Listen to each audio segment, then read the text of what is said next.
Good morning बच्चों। आज हम पढ़ेंगे भागवत रत्नालु। इसके कवि है बम्मेरा पोतना। పలికెడిది భాగవతమట పలికించు విభుండు రామభద్రుండటనే పలికిన భవహరమగునట పలికెద వేరొండు గాథ బలుకగనేలా। నేను చెప్పబోయేది పరమ పవిత్రమైన భాగవతము। कवि कहते हैं जो मुझसे कहने को कहा है या मुझसे बोला जा रहा है वह है भागवत। मतलब हम भागवत को अत्यंत पवित्र माना जाता है। ना చేత చెప్పించే విభుడు సాక్షాత్ ఆ चंद्र प्रभु। श्री रामचंद्र प्रभु मतलब मुझसे यह कहने को बोलने को कहा है वह है साक्षात श्री रामचंद्र प्रभु जी हैं।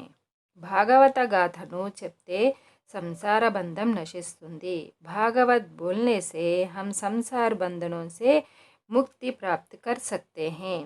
इसीलिए यह भागवत मैं खुद कहूँगा और मैं खुद इसे बोलूँगा। और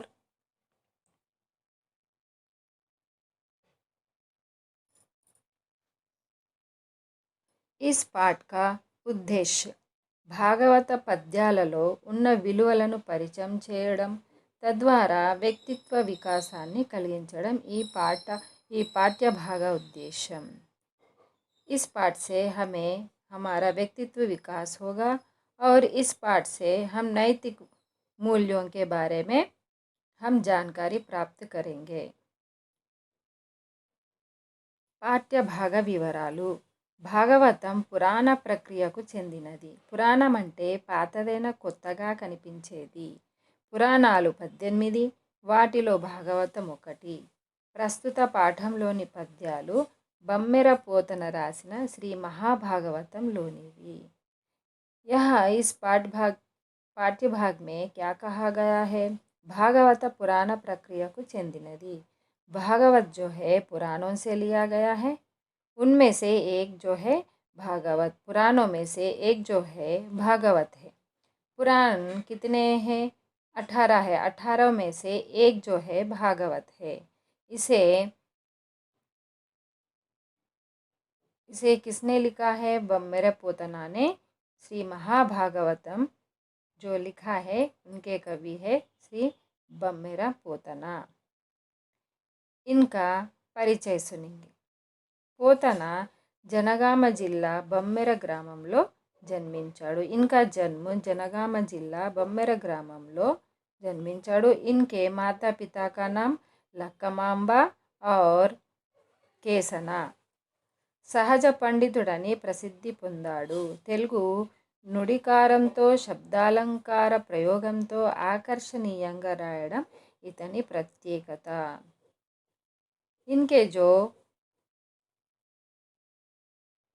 इनके रचनाएं भोगिनी दंडकम, वीरभद्र विजयम, नारायण शतकम, श्री महाभागवताన్ని ఈయన రచించారు।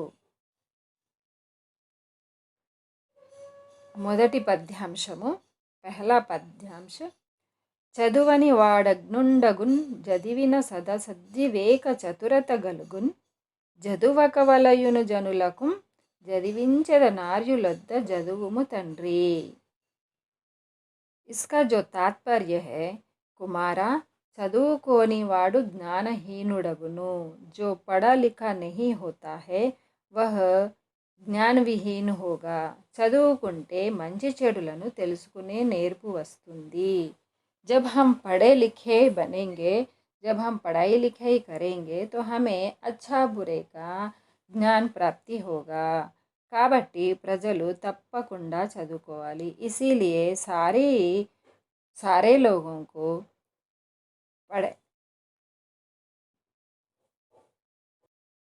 इसीलिए सभी को पढ़ने की आवश्यकता चाहिए।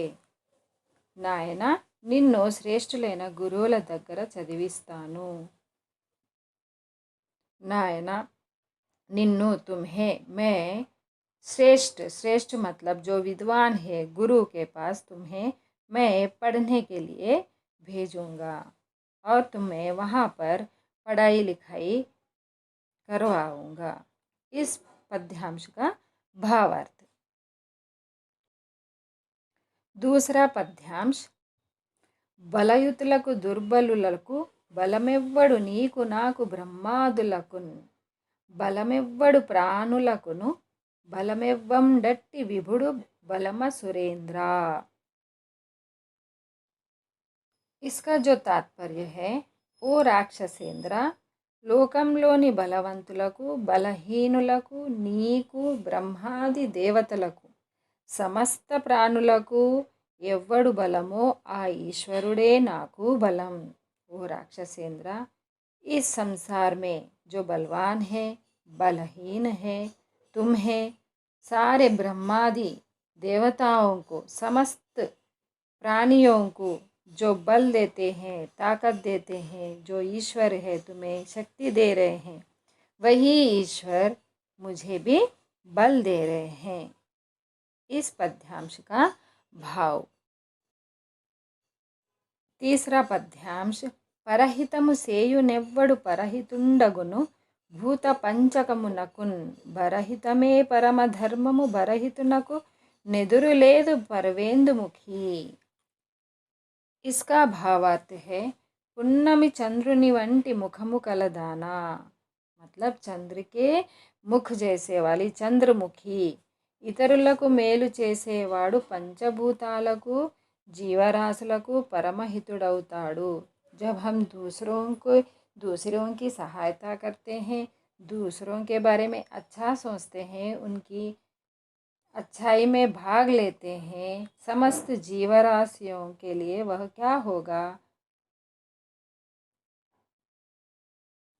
समस्त जीवराशियों के लिए वह भगवान कहलाएगा या मित्र कहलाएगा, परहित कहलाएगा। इसीलिए परहित में गोप्प धर्मम, कवि कहते हैं, जो हम दूसरों के हित में सोचते हैं वह महत्वपूर्ण धर्म कहलाता है। परहितुలకు ఎక్కడా ఎదురుండదు। जो दूसरों की सहायता करते हैं, दूसरों की हित के बारे में सोचते हैं, उन्हें कभी भी हानि नहीं पहुंच सकती है और वह जीवन में कभी हार नहीं मिलेगी उन्हें। चौथा पद्यांश। ब्रतुक వచ్చుగాక బహుబంధనములైన వచ్చుగాక లేమి వచ్చుగాక జీవధనములైన జడుగాక పడుగాక మాట దిరుగులేరు మానధనులు। బాగా బ్రతికినా, ఎన్ని కష్టాలకు గురైనా, పేదరికం వచ్చినా, ప్రాణానికి ధనానికి చేటు వచ్చినా, చివరికి మరణమే సంభవించిన అభిమానధనులు మాట తప్పలేరు। यहाँ पर कवि कहते हैं, जो हम अच्छे जीवन जिए, मतलब जैसे हम धन संपत्ति हमारे पास सब कुछ है और कितने भी परेशानियाँ आए या हमारे प्राणों को संकट पहुँचे या हमारे पास आर्थिक स्थिति सही ना रहो, फिर भी हम क्या करेंगे? दूसरों की जो हमेशा मदद करता है वह अपने जीवन के अंत तक दूसरों की मदद करता है और उनका अभिमान को प्राप्त करता है। इस पद्यांश का भावार्थ है। और वह जीवन में